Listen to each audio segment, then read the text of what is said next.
बिस्मिल्लाहिर्रहमानिर्रहीम। अस्सलाम वालेकुम स्टूडेंट्स, मैं हूं हसन फरीद, आपका फिजिक्स टीचर। लास्ट टाइम हम लोगों ने elastic collision in one dimension को पढ़ा था।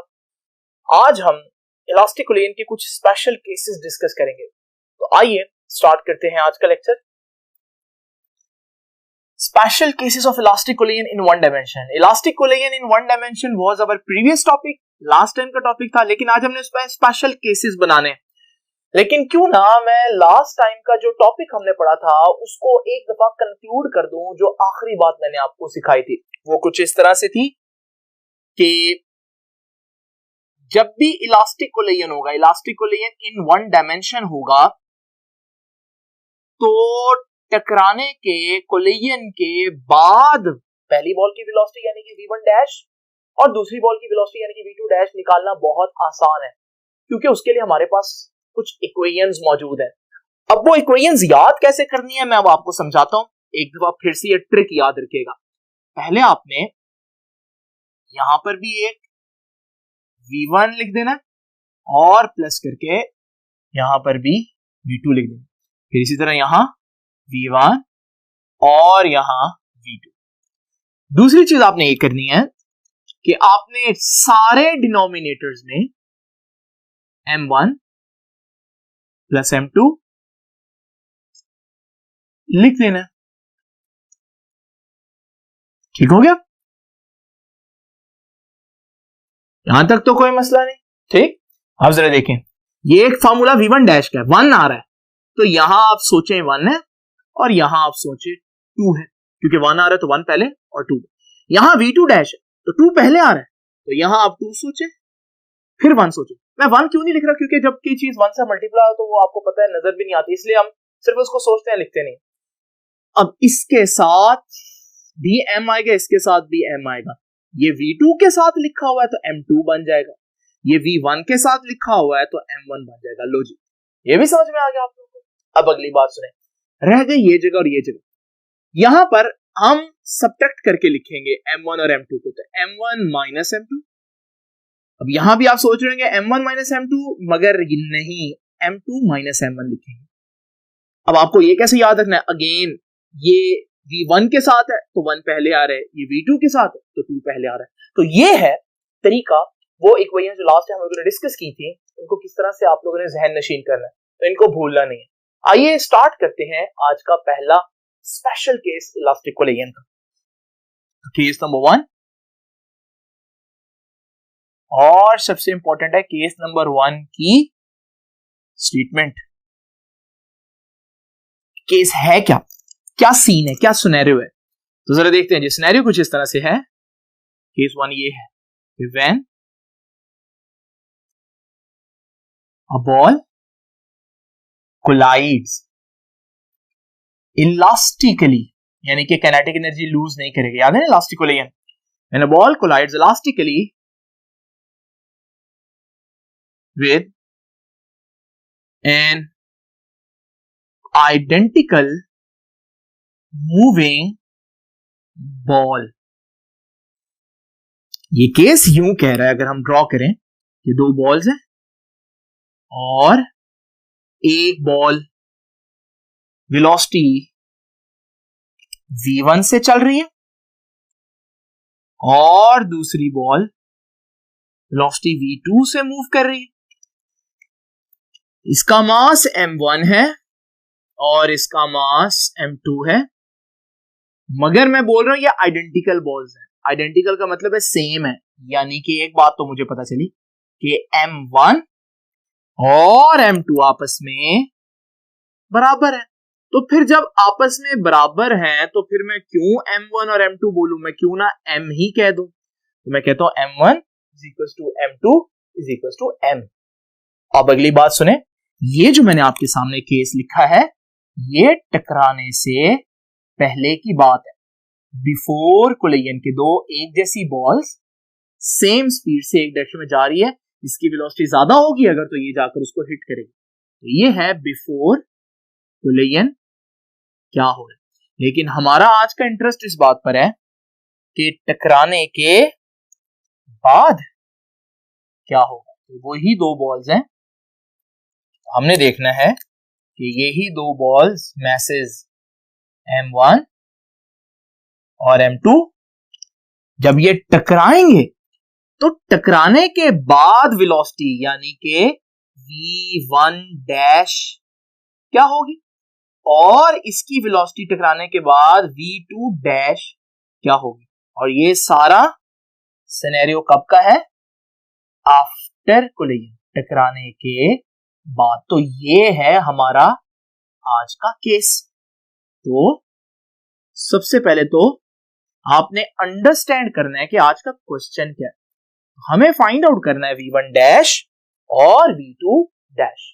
अगली बात जो बड़ी इंपॉर्टेंट है वो ये है कि V1 डैश और V2 डैश फाइंड आउट कैसे करना है। ये भी देखिए मैंने आपके सामने फॉर्मूला लिखा है, इस तरह से फाइंड आउट कर लेंगे हम इस फॉर्मूले में वैल्यूज पुट करके। ये इंपॉर्टेंट बात है, याद रखिए कि M1 और M2 बराबर है क्योंकि आइडेंटिकल बॉल्स हैं, तो हम कहते हैं कि मास M। अब जरा देखिए,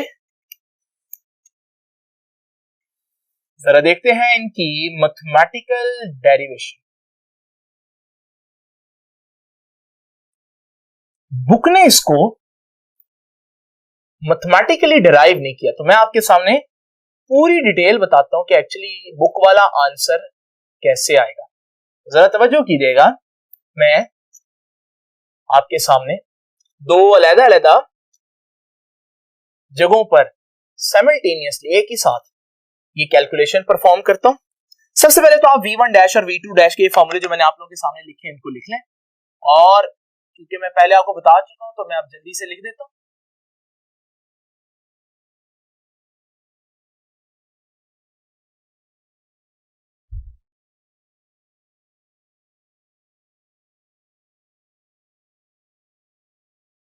ये था V1 डैश फाइंड आउट करने का तरीका, और इसी तरह हमारे पास V2 डैश फाइंड आउट करने के लिए भी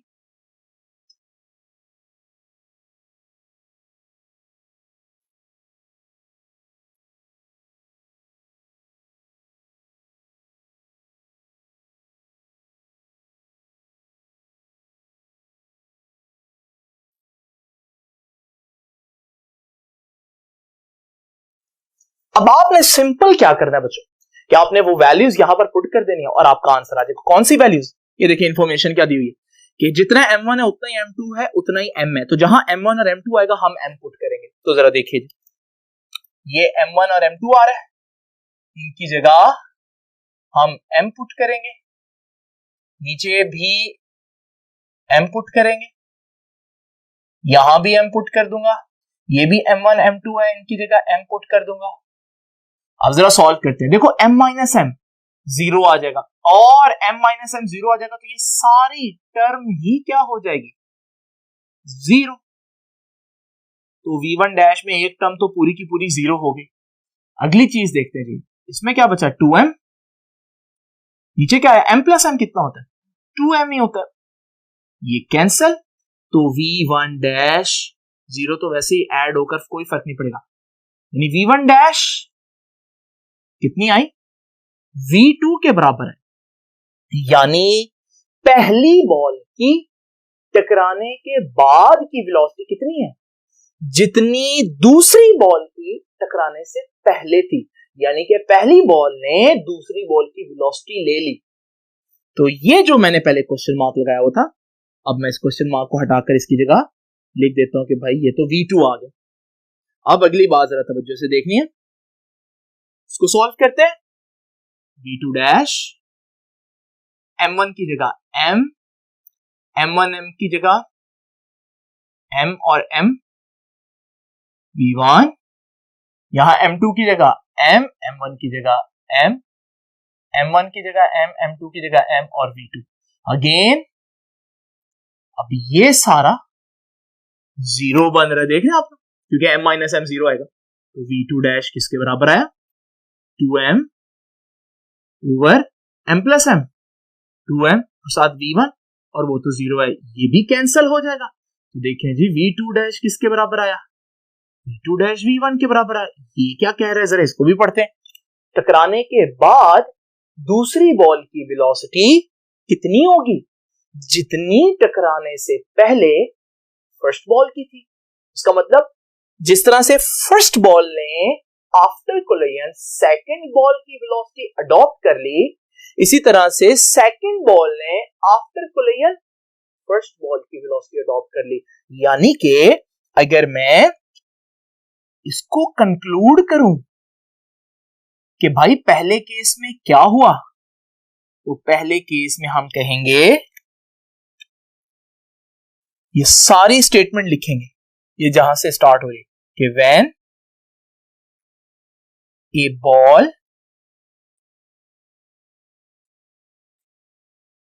collides elastically with an identical moving ball, ये हमारा केस था बेसिकली, अभी तक मैं वही लिख रहा हूं। अब आगे जी, आइडेंटिकल मूविंग बॉल, अब क्या होगा, वो वेलोसिटीज इंटरचेंज कर लेंगे, they will interchange there velocities.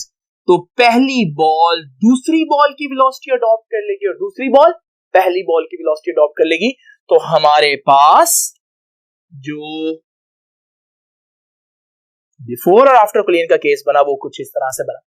जरा देखते हैं ये जो केस का कोलिजन है ये दिखने में किस तरह का लगता है। तो आइए जरा देखते हैं इसको एक एग्जांपल से कि ये बिलियर्ड बॉल्स है।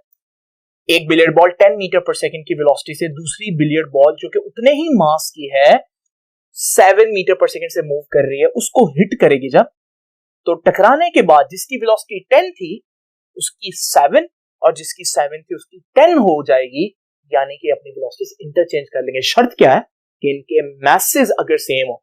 तो इसकी एप्लीकेशन आपको कहां देखने को मिलती है, बिलियर्ड बॉल्स में या स्नूकर में। आइए जरा देखते हैं केस नंबर 2। स्टूडेंट्स जरा देखते हैं केस नंबर 2। अब केस नंबर 2 में मैंने स्टेटमेंट अभी आपके सामने एज इट इज रखी हुई है केस नंबर 1 वाली, थोड़ी सी चेंजेस लेकर आऊंगा। पहले मैंने बोला था when a ball collides elastically with an identical moving ball, मैं आइडेंटिकल बॉल तो लूंगा लेकिन अब मैं दूसरी बॉल जो है उसको रेस्ट पर लूंगा, यानी उसकी वेलोसिटी 0 है और सिर्फ यही मूव कर रही है। तो यहां से हमारे पास आइडेंटिकल बॉल एट रेस्ट कह लें या आइडेंटिकल स्टेशनरी बॉल कह लें, रुकी हुई बॉल। लेकिन अभी भी क्योंकि आइडेंटिकल बोल रहा हूं तो मैसेज सेम है और हमें मालूम है जब मैसेज सेम हो तो वेलोसिटीज इंटरचेंज होती हैं। अगली बात जरा देखें, हमें ये v1 वेलोसिटी से जा रही है, इसकी वेलोसिटी 0 है, तो बाद में इसकी वेलोसिटी टकराने की इसकी क्या होगी और टकराने के बाद इसकी वेलोसिटी क्या होगी, वही हम लोगों ने देखना है। तो आफ्टर कोलिजन का केस जरा देखते हैं क्या होगा।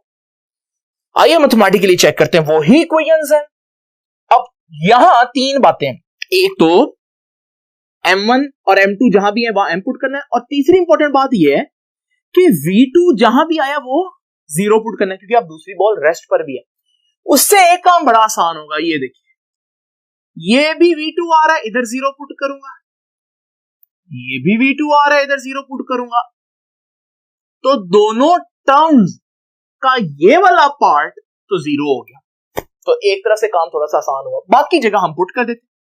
तो v1 dash is equal to m1 की जगह m, m2 की जगह m, m1 की जगह m, m2 की जगह m, v1 और प्लस अगली सारी टर्म वैसे ही 0 हो जाएंगे। इसी तरह यहां पर भी कर लेते हैं जी, v2 डैश किसके बराबर आएगा, m1 की जगह m, नीचे m1 और m2 की जगह m, देन v1 और ये सारी चीज 0।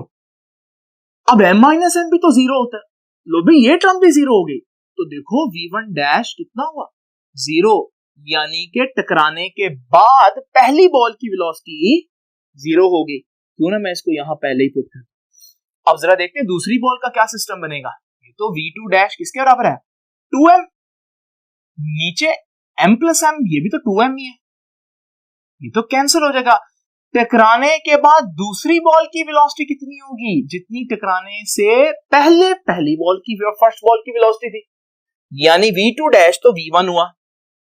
यहां से हमें एक और बात पता चली, इसकी वेलोसिटी v1 थी, इसकी 0 थी, टकराने के बाद इसकी 0 होगी, इसकी v1 हो गई, हुआ यहाँ भी इंटरचेंज, और हमें पहले ही मालूम था जब भी मासेस सेम हो, आइडेंटिकल बॉल्स हो, तो वेलोसिटी तो इंटरचेंज होती है।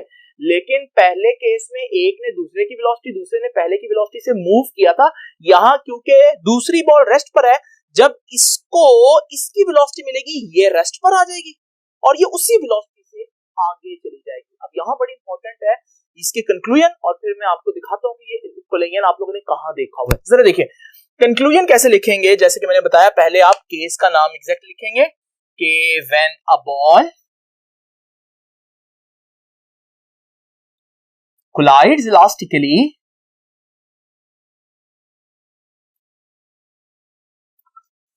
with an identical stationary ball, रुकी हुई बॉल, ये तो हो गया केस का ही नाम। अब होगा क्या, होगा ये कि first ball will adopt the velocity of second ball, और सेकंड बॉल की तो वेलोसिटी 0 थी, तो वो फर्स्ट बॉल रेस्ट पर आ जाएगी। ठीक है, तो first ball will come to a rest, first ball रुक जाएगी। सेकंड बॉल क्या करेगी, एंड सेकंड बॉल विल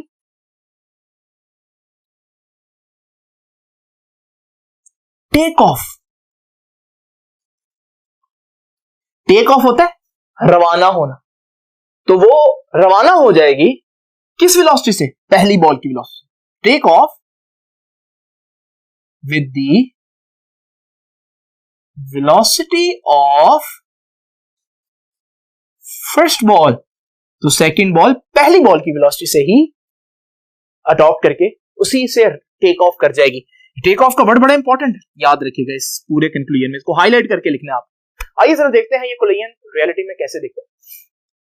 आपको याद होगा कि अगर आपने स्नूकर कभी खेली है कंप्यूटर के ऊपर या रियलिटी में, तो अगर आपके पास एक बॉल रेस्ट पर हो जैसे कि स्टार्ट में होता है, और आप क्यू बॉल से उसको हिट करें, तो क्यू बॉल अगर उसके बिल्कुल हेड टू हेड टकराए, हेड ऑन कोलिजन हो, यानी कि साइड पर ना टकराए, बिल्कुल सीधे टकराए, तो इस सूरत में क्यू बॉल रुक जाती है और जो दूसरी बॉल है वो उसी की वेलोसिटी लेकर आगे चली जाती है। तो ये वाली एप्लीकेशन भी आप लोगों ने बहुत ज्यादा देखी होगी अगर आप स्नूकर से बात। आइए अब जरा देखते हैं केस नंबर 3। आइए स्टूडेंट्स जरा आप देखते हैं केस नंबर 3। केस नंबर 3 में सबसे अहम बात यह है कि अब मैं मासेस सेम नहीं रखूंगा, बल्कि एक लाइट बॉडी कोलाइड करेगी मैसिव बहुत बड़ी बॉडी के, लेकिन वो स्टेशनरी, मैसिव स्टेशनरी बॉडी, तो ये v1 की वेलोसिटी से जा रही, जबकि ये v2 की वेलोसिटी से, v2 0 है और ये रुकी हुई है। बाद में इसकी टकराने के बाद इसकी वेलोसिटी कितनी होगी, इसकी वेलोसिटी कितनी होगी, ये हम लोगों ने डिस्कस करना है। यहां जो इंपॉर्टेंट बातें आप लोगों को पुट करनी है वो ये है कि इसका मास इसके मुकाबले में बहुत कम है, इतना कम है कि हम इसको निगलेक्ट कर सकते हैं। हम कहेंगे कि m1 is very small as compared to m2, तो जब ये इतना कम है तो जहां भी m आएगा मैं उसको अप्रोक्सीमेशन में 0 पुट करूंगा क्योंकि इतना कम। और दूसरी बात हमें ये भी मालूम है कि क्योंकि दूसरी जो हैवी बॉल है वो रेस्ट पर है, तो उसकी जो स्पीड पुट करनी होगी तो v2 0 पुट करूंगा। तो अब जरा देखते हैं इसकी मैथमेटिकल डेरिवेशन। ये देखिए जी, यहां पर फिर v2 आ रहा है, v2 तो 0 है क्योंकि स्टेशनरी बॉल रेस्ट पर है, यहां पर भी v2 आ रहा है, ये पूरी टर्म जो है वो तो 0 हो जाएगी। इसको और इसको देखने की जरूरत नहीं है। अब जरा देखते हैं v1 डैश, इधर m1 की जगह, याद है m1 की जगह अब m नहीं पुट करना, m1 की जगह 0 पुट करना है, तो m1 की जगह जी 0 पुट कर दिया, माइनस m2 ओवर m1 की जगह फिर 0 पुट कर दिया, प्लस m2 इंटू v1, और दूसरी टर्म तो वैसे ही 0 हुई है। अब जरा देखते हैं v1 डैश किसके बराबर आएगा, minus m2 over plus m2 to v1, ये कैंसिल हो जाएगा। तो जरा देखिए हमारे पास v1 डैश किसके बराबर है, माइनस v1, यानी कि पहली बॉल की टकराने के बाद कितनी वेलोसिटी होगी, कितनी वेलोसिटी होगी जितनी उसी की टकराने से पहले थी। तो नेगेटिव साइन बड़ा इंपॉर्टेंट है। यहां पर नेगेटिव साइन बता रहा है कि पहले ये इधर जा रही तो टकराने के बाद ये वापस पलट जाएगी, और नजर भी आ रहा है कि ऐसा ही होगा जब कोई छोटी सी चीज को बड़ी सी चीज पर फेंके। तो यहां पर जरा देखते हैं, यहां पर ये 0 पुट कर दिया था तो ये वाली टर्म तो सारी की सारी 0 होगी। मजे की बात यह है कि m1 को हमें 0 पुट करना है। इसका मतलब जब मैं m1 यहां 0 पुट करूंगा वो भी तो सबसे मल्टीप्लाई होकर आंसर 0 हो जाएगा। तो v2 डैश की तो कैलकुलेशन बड़ी ही स्ट्रेट फॉरवर्ड है और वो ये है कि v2 डैश 0 है, यानी कि स्टेशनरी बॉल जो मैसिव बॉल थी वो पहले भी रुकी हुई थी और मैसिव बॉल बाद में भी रुकी ही रहेगी, उसको लाइट बॉल के टकराने से कोई फर्क नहीं पड़ेगा। तो कंक्लूजन देखते हैं, सारी स्टेटमेंट यही लिखेंगे कि when A light body collides with a massive stationary body, वो से टकराएगी, ठीक है, इट विल, वो वापस पलट रही है ना, इट विल, वर्ड देखिएगा जरा, it will bounce back with same velocity, वो वापस उसी वेलोसिटी से पलट जाएगी जो लाइट बॉल है, जबकि हमारे पास जो हैवी बॉल है वो वैसी ही रहेगी। And massive ball will remain stationery, वो रुकी है और रुकी ही रहेगी। ये देख लें, यहां बड़ा इंपॉर्टेंट वर्ड है, जिस तरह से लास्ट में हमने देखा था टेक ऑफ, इसमें वर्ड है बाउंस बैक। जरा देखते हैं कि क्या हमने कभी ऐसा कोलिजन देखा है। तो ये देखिए जी, अगर आपके पास एक बहुत मैसिव बॉडी हो, इमेजिन करें ये दीवार है, तो दीवार एक मैसिव बॉडी है, जब मैं इस पर बॉल फेंकूंगा, बॉल एक लाइट बॉडी है, तो इससे टकराने के बाद बॉल सिंपल वापस पलट जाएगी, ऐसे ही है ना। और क्या मैसिव बॉडी को फर्क पड़ेगा? दीवार पहले भी स्टेशनरी थी, अब भी स्टेशनरी रहेगी। तो यहां पर आपने देखा होगा, इसके अलावा स्क्वैश प्लेयर जो हैं वो ये खेलते हैं, तो वो स्क्वैश के अंदर ये सारी सेम स्ट्रेटजी यूज करते हैं, क्योंकि वहां जो बड़ी वॉल से जब लाइट बॉडी टकरा कर आती है तो वो बिल्कुल सेम वेलोसिटी से वापस जो है वो बाउंस बैक करती है उसी डायरेक्शन। अब जरा डिस्कस करते हैं लास्ट केस। आइए स्टूडेंट, जरा केस नंबर 4 देखते हैं। केस नंबर 4 केस नंबर 3 का बिल्कुल ऑपोजिट है। केस नंबर 3 में एक लाइट बॉल एक हैवी बॉल से टकरा रही थी जो कि स्टेशनरी थी। अब हमारे पास केस नंबर 4 में एक हैवी बॉल एक स्टेशनरी लाइट बॉल से टकराएगी। When a massive body collides with a light stationary body. अब यहां पर इसका मास बहुत कम है, तो m2 is very much less than m1. It is so light that its mass can be neglected. तो उसका मास हम निग्लेक्ट कर सकते हैं, कहेंगे कि जहां भी m2 आया वहां मैं 0 पुट करूंगा। दूसरी इंपॉर्टेंट बात कि हमारे पास इसकी वेलोसिटी जो है वो 0 है। ये दो बातें आप लोगों ने याद रखनी और इन्हीं को हम पुट करेंगे और हमारे पास ये केस भी सॉल्व हो जाएगा। जरा देखते हैं, v2 तो 0 ही पुट करना है यहां पर भी और यहां पर भी, तो हमारी दूसरी टर्म एक दफा फिर से दोनों में 0 हो जाएगी। तो यहां भी ये टर्म 0 है और यहां भी ये टर्म 0 है।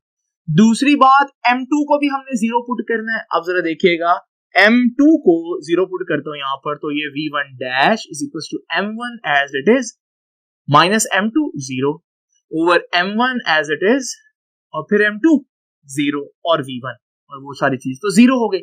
यहां से हमारे पास v1 डैश कितना आएगा, देखें m1 से कैंसिल हो जाएगा तो v1, यानी कि हैवी ऑब्जेक्ट की वेलोसिटी टकराने के बाद कितनी है, जितनी उसी की वेलोसिटी टकराने से पहले है। It means there is no change in the velocity of the heavy ball.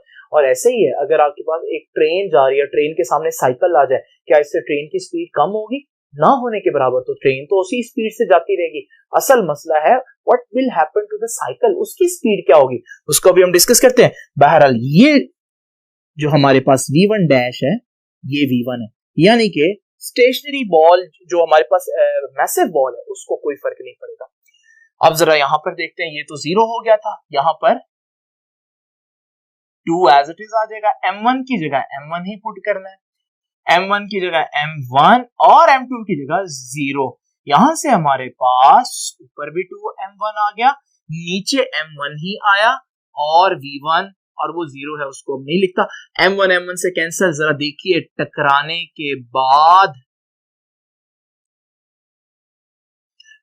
के बाद दूसरी बॉल की, हल्की बॉल की, लाइट बॉल की जो वेलोसिटी है वो कितनी है?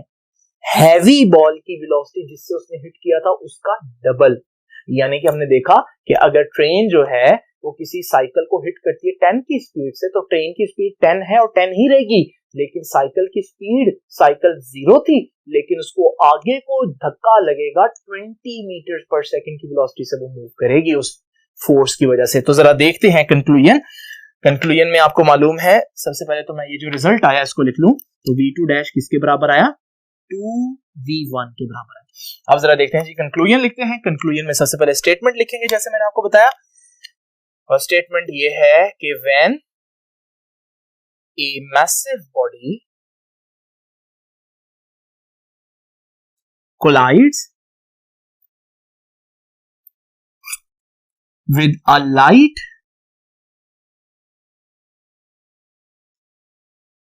stationary बॉडी, अब ये तो केस लिख दिया मैंने, होगा क्या? मैसिव बॉडी को कोई फर्क नहीं पड़ेगा उसकी स्पीड की, ठीक है? Massive body will continue its motion